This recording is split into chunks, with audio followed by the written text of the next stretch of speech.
요 며칠 미세먼지가 아주 가득했었는데 어젯밤에 비가 내려서 오늘 주일 아침에는 아주 맑은 날씨에 좋은 공기 가운데서 예배를 드리게 되었습니다. 이렇게 차고 맑은 날씨를 주신 주님께 정말 너무나 감사를 드립니다. 또 오늘 이 자리에 나오신 성도 여러분들을 보면서 저는 또한 감사합니다. 사실 안타깝게도 오늘 이 자리에는 코로나19에 걸리셔서 함께하지 못하는 분들이 계십니다. 그 일 때문에 어젯밤 제 마음이 좀 어려웠었거든요. 그런데 이렇게 우리 성도님들을 배우니 또 마음이 금방 또 밝아지면서 기쁩니다. 그래서 그런 점을 보니 또 하나님 앞에 감사의 마음을 갖게 됩니다. 하나님께서 좋은 공기 주시고 또 이렇게 예배 드릴 수 있도록 우리를 인도해 주신 것, 또 이렇게 귀하게 형제 자매님들과 함께 예배를 드리는 그 모든 것들을 생각해 보면은 제 인생에서 안 된 일도 있지만은 된 것이 더 많고 감사할 제목이 훨씬 많다는 것을 분명히 알게 됩니다. 사실 오늘까지 지난 석 주 동안 저는 주말만 되면 몸이 안 좋아서 개인적으로 힘이 들었습니다. 하지만 그래도 따져보니까 이런 일들이 없지는 않지만은 제 삶에는 안 좋은 일은 그냥 작은 흠집처럼 드문드문 있을 뿐이고 그보다 훨씬 좋은 일들이 많다 하는 것을 분명히 생각합니다. 그러므로 저의 인생에서 감사 제목이 끊어지질 않을 것 같아서 또 감사를 드립니다. 하지만 엄밀히 말하면은요, 저와 같은 감사는 차원 높은 감사라고 하기는 좀 어렵습니다. 차원 높은 감사는 어떤 감사일까요? 그것은 상황을 굳이 따져서 감사의 제목을 찾아내고 감사하는 것이 아니라 그냥 감사하는 것입니다. 어떠한 상황이 와도 하나님께서 주시는 감사의 마음이 변질되지 않는 감사. 상황이 설령 그의 삶을 완전히 옥죄더라도 주신 것보다 안 주신 것이 더 많을지라도 드리는 감사. 그 감사가 정말 차원 높은 감사라고 할 수 있습니다. 믿음이 성숙한 성도는 감사할 이유를 따져보고서 감사할 뿐만 아니라 감사할 이유가 전혀 없어 보이더라도 감사할 수 있습니다. 이 감사는 이런 감사도 아닙니다. 예를 들면 내가 지금은 힘들고 어렵지만은 하늘에서 힘들고 어려운 나를 하나님께서 지켜보시지. 그러니까 힘들더라도 감사하자. 그러면 하나님께서 그 상으로 나의 삶을 복되게 하실 것이다. 그런 생각으로 드리는 감사도 아닙니다. 진정한 감사는요, 미래의 무언가를 얻어내기 위해 하는 투자가 아니기 때문입니다. 진정한 감사는 그것과는 아무런 상관이 없습니다. 설령 하나님께서 내 인생에 감사했다고 거기에 따르는 상을 이 땅에서는 하나도 주지 않더라도 감사가 빗바래지 않는 감사, 그런 감사가 정말 성숙한 성도의 감사일 줄을 압니다. 간혹 어떤 성도에게는 이 중에서 한두 명 있을까 말까 하고 저는 없었으면 좋겠습니다마는 어떤 성도에게는 슬픔이 평생 계속되는 사람도 없지 않습니다. 극소수이기는 하지만 고통이 끊임없이 계속 고통일 뿐인 성도도 있습니다. 아침 물에서는 결코 불을 뽑아낼 수 없듯이 평생 가난 가운데에서 부요함은 절대로 경험하지 못하는 사람도 있을 수 있고, 질병의 고통 가운데서 평생 약을 달고 살다가 죽는 날까지 약봉지를 털어놓고 죽는 사람도 있을 수 있습니다. 실패하다가 결국에 10번 찍어 안 넘어가는 나무 없다고 성공했으면 좋겠지만은 평생 실패만 하고 남들에게 업신여김을 당하다가 죽는 사람도 소수이기는 하지만 성도들 가운데 있는 것입니다. 그러나 그렇다라고 하더라도 감사는 그 감사, 그렇다고 하더라도 하나님께서 주신 감사의 마음을 뺏기지 않는 성도가 있다는 것입니다. 그는 진정으로 감사가 뭔지를 아는 사람이며 차원 높은 성숙한 신앙인일 것입니다. 오늘 본문이 기록된 시편 69편은 그 저자가 다윗입니다. 이 시편을 읽기 전에요, 이 성경이 이 시편에 대해서 설명하는 말이 나오는데요. 다윗의 시, 인도자를 따라 소사님에 맞춘 노래라고 되어 있죠. 소사님에 맞춘 노래라고 되어 있는데 이 소사님은 가락을 말합니다. 쉽게 말하면 그 유럽의 귀족들이 춤출 때 아주 우아하고 평화로운 음악이 흘러나오는데 그걸 왈츠라고 하지 않습니까? 소사님은 말하자면 이스라엘 음악 중에 왈츠와 같은 곡조입니다. 달콤하고 평화로운 가락입니다. 그렇기 때문에 이 소사님 가락이 울려 퍼질 때는 혼례식이나 아니면 봄볕 아래서 열리는 아주 흥겨운 잔치 때에 이 음악이 울려 퍼지는 것입니다. 하지만 시편 69편을 읽어보신 분은 아시겠지만은 이 소사님이라고 하는 부드럽고 평안한 음악을 배경으로 쓰기에는 이 시편 69편은 너무나 대조적인 그런 내용으로 되어 있습니다. 차라리 이 시편 69편에는 음울하고 신경을 자꾸 긁어대는 공포 영화의 배경음악이 어울릴 것 같습니다. 다윗은 시편 69편을 1절에서 다음과 같이 시작합니다. 하나님이여 나를 구원하소서. 물들이 내 영혼까지 흘러 들어왔나이다. 지금 다윗은 물에 빠져 죽어가는 사람이 긴급히 구조 요청을 하듯이 하나님 저 좀 꺼내 주십시오. 하나님 제발 좀 구해 주십시오 하고 긴급히 소리치는 중입니다. 차라리 몸만 물에 빠졌다면 몸만 고통스럽겠지만 다윗의 고통은 그보다 더 심각합니다. 왜냐하면 다윗은 지금 뭐라고 말합니까? 그의 영혼까지 물이 흘러들어 찼다라고 말하고 있기 때문입니다.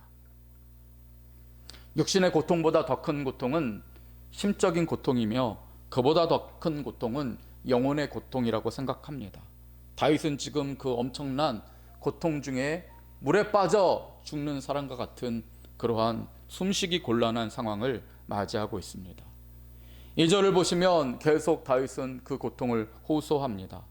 나는 설 곳이 없는 깊은 수렁에 빠지며 깊은 물에 들어가니 큰 물이 내게 넘치나이다. 마치 상황은 이런 것입니다. 동서남북 사방에서 수만 톤 물이 쏟아져 내려옵니다. 그 물이 쏟아져 내려오는 깊은 수렁에 다윗이 빠졌습니다. 물이 계속해서 넘치고 쏟아지니 아무리 헤쳐나오려고 해도 나올 수가 없습니다. 숨은 턱까지 마치고 영혼까지 그 물이 가득 찼다라고 느낄 정도입니다. 제가 어릴 적에 백과사전에서 거북이 사진을 본 적이 있는데요. 그 순간 저도 가슴이 턱 막힌 적이 있습니다. 왜냐하면 그냥 거북이만 달랑 찍어 놓은 사진이 아니라 그 거북이가 깊은 바닷속을 헤엄치는 사진이었기 때문입니다. 그 깊은 바닷속을 가만히 들여다보다가 저도 마치 그 물속에 있는 것 같이 느껴져서 숨이 탁 차고 너무너무 그 공포심이 밀려온 적이 있었습니다. 다윗도 그랬던 것입니다. 그는 오늘날로 치면 공황장애를 겪는 중입니다. 공황장애 병 아십니까?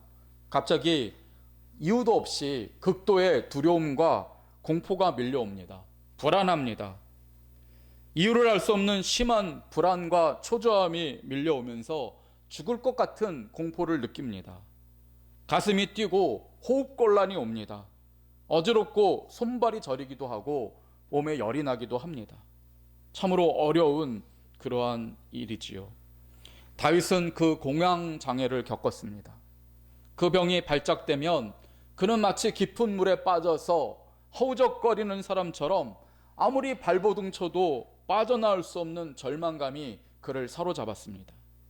숨쉬기가 어려워지면서 이대로 내가 죽는구나 하는 공포감이 그를 사로잡았던 것입니다. 물론 다윗은 믿는 사람입니다. 그러기에 그는 그러한 공황장애가 발생하면 가만히 있지 않았습니다. 3절을 보시면 다윗은 다음과 같이 말합니다. 내가 부르짖음으로 피곤하여 나의 목이 마르며 나의 하나님을 바라서 나의 눈이 쇠하였나이다. 그는 어려움을 만날 때마다 하나님께 부르짖었습니다. 깊은 무력감에 몸서리를 칠 때마다 주님께 간절히 구해달라고 외쳤습니다. 얼마나 크게 부르짖고 얼마나 오랫동안 외쳤는지 그 때문에 피곤하고 목이 마를 정도였다고 합니다. 얼마나 하나님 바라보려고 눈을 부릅뜨고 집중했던지 그 눈이 침침해질 정도였습니다. 그러나 성도 여러분, 그때 하나님은 다윗의 문제를 해결해 주지 않으셨습니다. 기도했으면, 그토록 간절히 기도했으면 다윗의 문제를 해결해 주시면 얼마나 좋겠습니까마는 하나님은 그 다윗의 문제를 하나도 해결해 주시 않으셨다는 사실입니다. 이 지점에서 다윗과 대부분의 성도가 여기서부터 인생의 갈림길이 나눠지게 된다고 저는 봅니다. 보통의 성도들은 어려움을 만날 때 하나님께 간절히 기도하면서 그 문제가 해결됩니다. 하지만 이런 성도도 있습니다. 하나님께서 그 문제를 해결해 주시지 않음으로써 그는 한 차원 더 높은 신앙의 단계로 나아가는 것입니다. 아무리 기도해도 들어주지 않는 것 같은 상황에서도 하나님 바라보기를 놓치지 않는 사람, 실망감에 사로잡혀서 세상으로 나가지 않을 사람, 때로는 그런 극소수의 사람에게 하나님께서는 당신의 기도를 들으시지만 응답하지 않으실 때가 있다는 것입니다.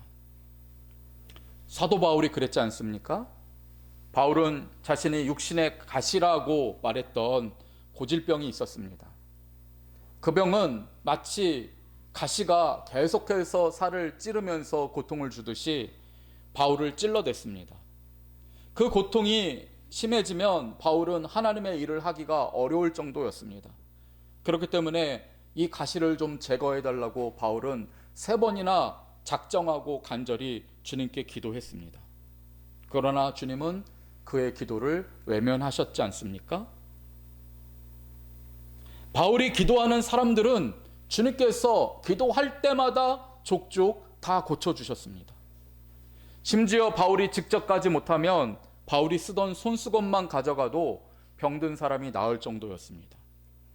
하지만 주님은 정작 바울의 몸에는 손대지 않으셨습니다. 몸속 깊은 곳을 찔러대는 고질병을 그냥 두셨기 때문에 바울은 죽는 순간까지 찔림을 받는 고통을 당하고 마지막 순간까지 아파하다가 죽어야 했습니다. 다윗도 그랬습니다. 그는 정신적으로 심각한 고통을 당하는 중입니다. 사방에서 수만 톤의 물이 쏟아져 내려오는 것 같은 숨막히는 공포를 때때로 겪어야만 했습니다. 아무리 건져달라고 외쳤지만 주님은 침묵하셨습니다. 그런데 다윗은 그러한 고통만 겪은 것이 아니라는 것을 시편 69편을 읽어보면 알 수 있습니다. 4절을 보면 이런 말이 나옵니다. 까닭 없이 나를 미워하는 자가 나의 머리털보다 많고 부당하게 나의 원수가 되어 나를 끊으려 하는 자가 강하였으니 내가 빼앗지 아니한 것도 물어주게 되었나이다. 심적으로, 영적으로 공황장애와 같은 그런 아픔을 겪었지만은 외적으로도 그를 찌르는 가시가 있었습니다. 아무런 이유도 없이 다윗을 시기하고 미워하는 자들이 주변에 질비했습니다.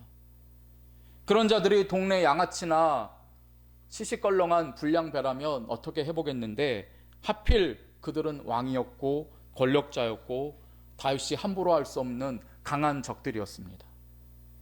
다윗은 사울왕에게 최선의 충성을 다 바쳤지만은 사울왕은 다윗을 원수로 대했습니다.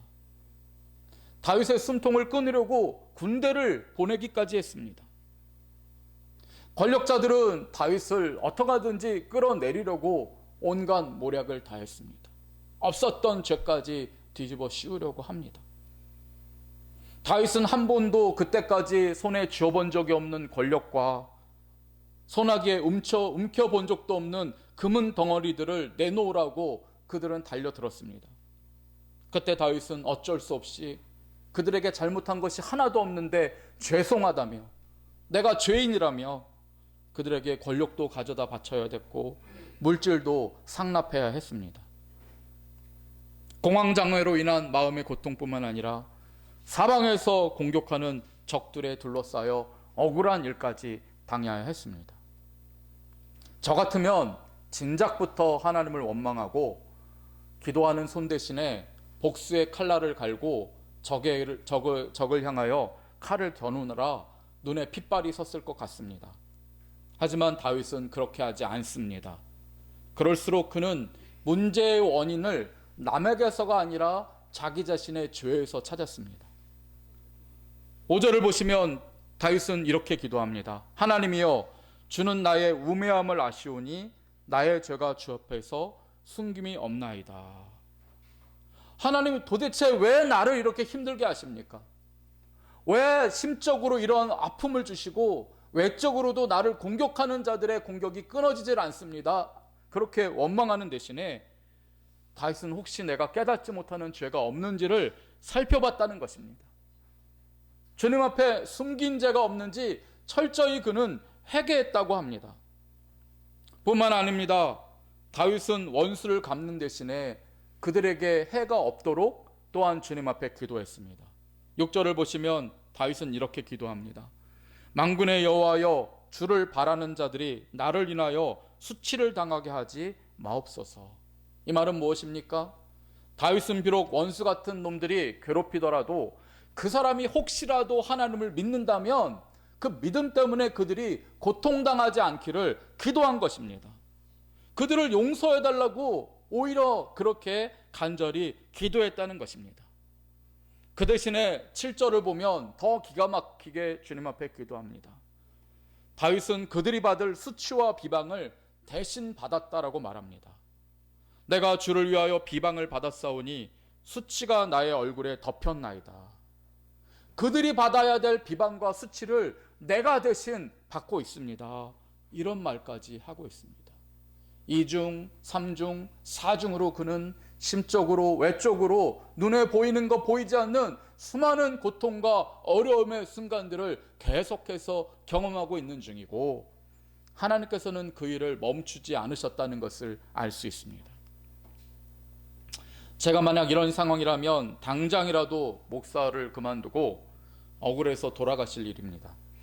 어쩌자고 주께서는 이런 못된 놈들을 내 주변에 놓으셨고 그놈들의 그 부당한 손가락질을 받게 하시고 수치를 당하게 하시는지, 그리고 그들의 죄값을 내게 치르게 하시는지 저는 원통해서 못 살았을 것 같습니다. 그러나 다윗은 아무 잘못도 없이 까닭없이 들어오는 손가락질을 받아야 했고 침뱉음을 당해야 했습니다. 게다가 8절을 보면 한술 덧떠서 이번에는 가족까지 등을 돌립니다. 내가 나의 형제에게는 객이 되고, 즉 손님이 되고, 나의 어머니의 자녀, 즉 형제들에게는 낯선 사람이 되었나이다 말하고 있습니다. 마치 살인자의 가족들이 그에게서 등을 돌리듯이 다윗이 세상 사람들로부터 손가락질을 받으니 가족들도 다윗의 등을 돌렸다는 것입니다.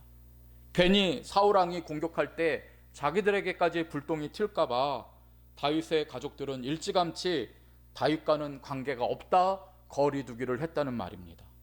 다윗은 원래부터 우리 가족이 아닙니다. 그래서 내가 그 위에 형들은 돈을 많이 들여서 군사학교에 보냈지만은 이놈 다윗은 우리 가족처럼 여기지 않았으니까 양이나 치라고 들로 보낸 것이 아닙니까?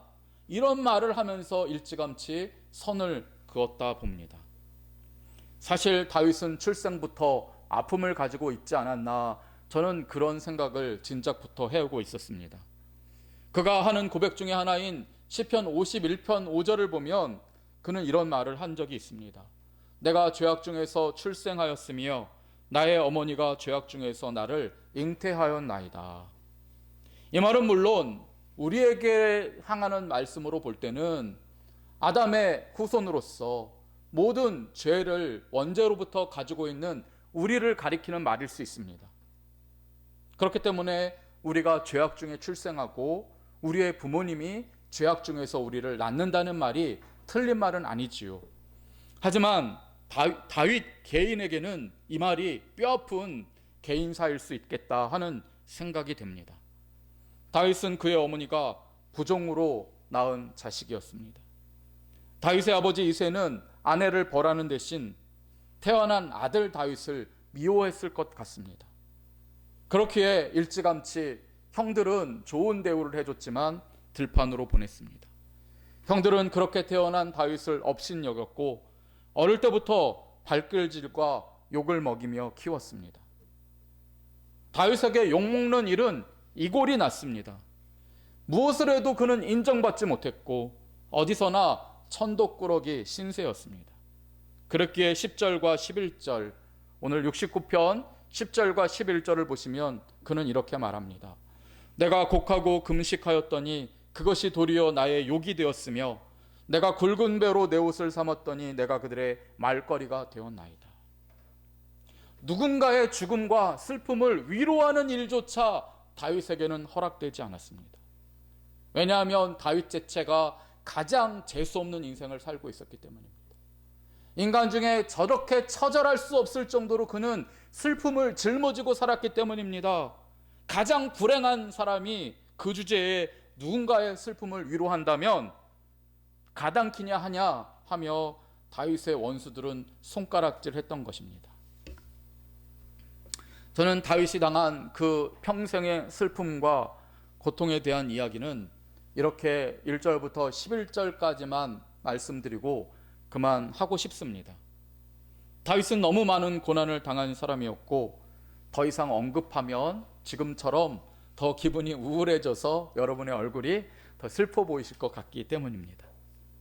무엇보다요 12절부터 69편의 20절까지를 보게 되면 이제부터 다윗이 당하는 그 고난의 이야기는 다윗 개인의 고난일 뿐만 아니라 11절 이후부터는 예수님이 당하신 고난을 그림자처럼 보여줍니다. 그렇기 때문에 이 점에 대해서는 우리가 사순절이나 고난주간에 더 깊이 살펴볼 수 있겠습니다.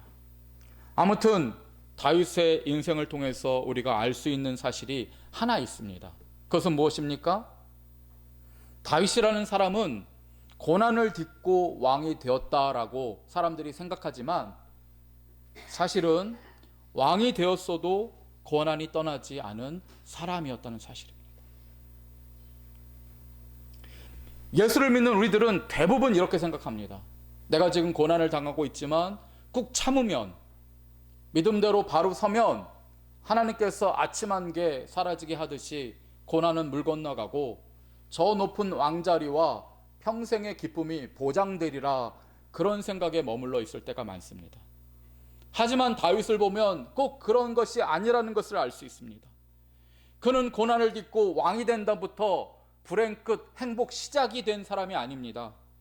그는 왕이 되었어도 고난이 떠나지 않은 사람이었고 오히려 더 기가 막힐 고난을 당했던 것입니다. 이 땅에서 고난당하는 사람들은 전화위복을 꿈꿉니다. 그러면서 그 모델로 다윗을 거론합니다. 우리도 인생에서 고난을 당하지만 다윗처럼 잘 이겨내면 주님은 우리를 높이 드실 거야, 그런 주제로 다윗을 거론하지요. 하지만 제가 볼 때 다윗은 그런 모델로는 쓸 수 없는 사람입니다. 왜냐하면 다윗은 모든 어려움을 이기고도, 그래서 위대한 왕이 되었어도 여전히 이 세상을 사는 동안 언제나 그를 찌르는 가시를 안고 살았기 때문입니다. 본문의 앞구절에서, 즉 29절에서 다윗은 지나온 그리고 앞날의 자신의 인생을 다음과 같이 짤막한 한 구절로 정의합니다. 오직 나는 가난하고 슬프오니 하나님이여 주의 구원으로 나를 높이소서. 가난하고 슬픈 사람, 그래서 주의 구원을 간절히 기다릴 수밖에 없는 사람, 그것이 목동이었을 때나 왕이 되었을 때나 언제나 다윗의 자기 인식이었습니다. 왕궁에서 은금 보화에 둘러싸여도 다윗은 여전히 가난한 사람이었습니다. 산의 진미에 둘러싸여도 다윗은 여전히 배고픈 사람이었습니다. 왜 그렇습니까? 다윗의 영혼은 세상이 주는 은금 보화에 만족할 수 없었기 때문입니다. 왜 그는 배고팠습니까? 주님의 주시는 은혜에 늘 목말랐기 때문입니다. 하늘에서 비춰주는 구원의 한 줄기 빛이 그는 늘 허기져 있었기 때문입니다. 성도 여러분, 저는 다윗의 이 모습이 어쩌면 오늘 하나님을 믿는 우리들의 한 단면을 보여준다고 믿습니다. 우리 또한 그렇다는 것입니다. 우리요? 하나님 믿는다는 우리요? 하나님이 복 주셔서 몸에 비단을 휘감고 겨울에 모피를 두른다고 해도 우리는 세상 사람처럼 헤헤거리지 못합니다. 모피 둘러보셨는지 모르겠지만, 비단을 몸에 둘러 감싸 보셨는지 모르겠지만 어떠시던가요? 정말 기쁘시던가요? 정말 만족하셨던 건가요? 그러지 않았죠. 우리는 세상에 그 어떤 놀라운 것을 얻게 되더라도 만족할 수 없는 새로운 피조물이고 이 시대의 사람들과 다른 사람들입니다. 하나님의 은혜가 없으면 우리는 여전히 슬픈 사람, 가난한 사람일 뿐입니다. 우리를 만족해 하는 것은 주의 가운데서 우리 영혼을 따뜻하게 감싸주시는 주님의 은혜일 뿐입니다. 모피코트도 아니고 따뜻한 벽난로도 아닙니다. 하나님을 믿는 사람은요, 아무리 토끼 같은 자식들의 제잘거리는 소리를 듣더라도, 또는 손자, 손녀의 재롱에 둘러싸이더라도 마음 한구석에서 슬픔을 감지하는 사람입니다. 아무리 세상에 복을 받은 사람이라고 해서 수십 명의 손자들이 할아버지, 할머니에게 잔치를 해준다고 할지라도 솔직히 말하면 우리는 진정으로 행복할 수가 없습니다. 우리는 마음 한구석에 슬픔을 죽기 직전까지 안고 사는 사람입니다. 그 슬픔은요, 주님이 우리의 눈물을 씻어주시는 저 천국에 이르기 전까지는 절대로 사라지지 않습니다. 왜 그런 줄 아십니까? 우리 영혼에 새겨진 이 슬픔은 2000년 전 우리를 위해 주님이 돌아가신 그날부터 우리 영혼에 각인되기 때문입니다. 우리는 우리 자신을 나보다 더 사랑하는 예수님을 알면서도 그 주님을 죽일 수밖에 없는 슬픔의 운명을 가지고 태어납니다. 왜냐하면 그래야 내가 살기 때문입니다. 예수님이 십자가에 달리시던 그 장소를 생각해 보십시오.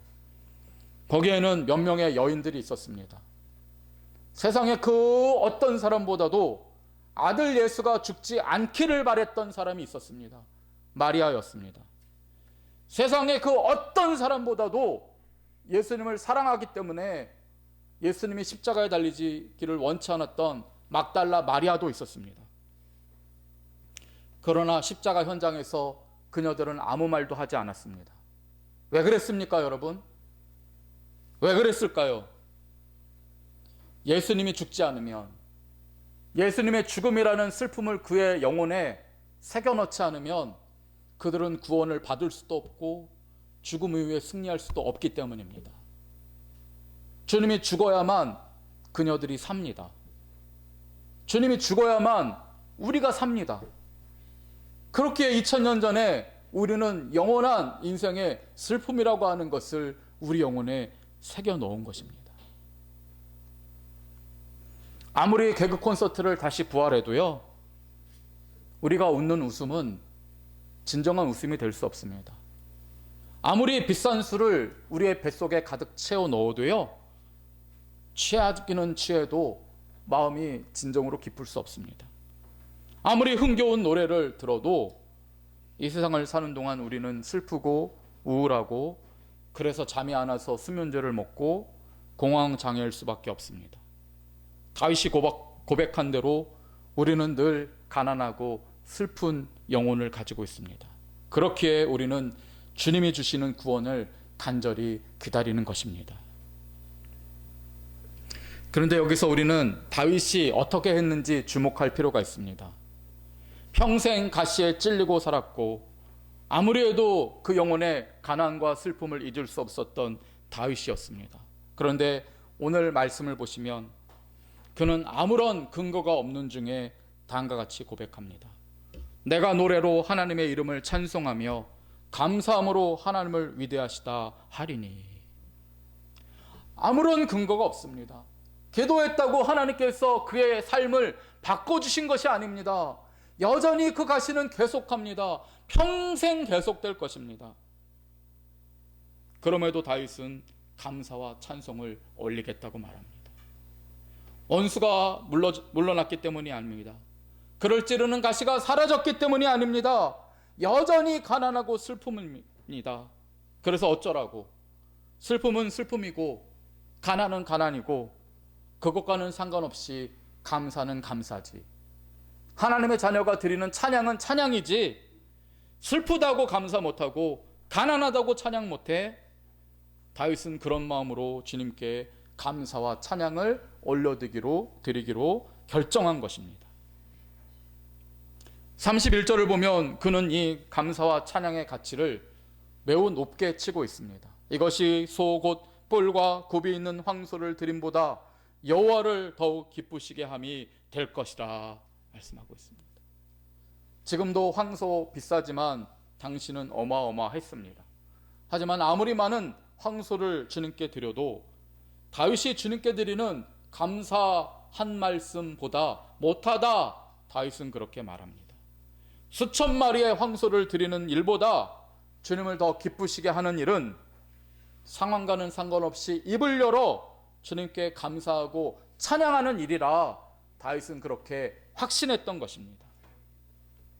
그 감사와 찬양은 다윗의 인생의 슬픔과 가난을 떠나게 하는 방법이 아니었습니다. 성도 여러분, 우리가 찬양하고 감사한다고 해서 여전히 우리 인생의 문제가 해결되지 않을 수도 있다는 사실입니다.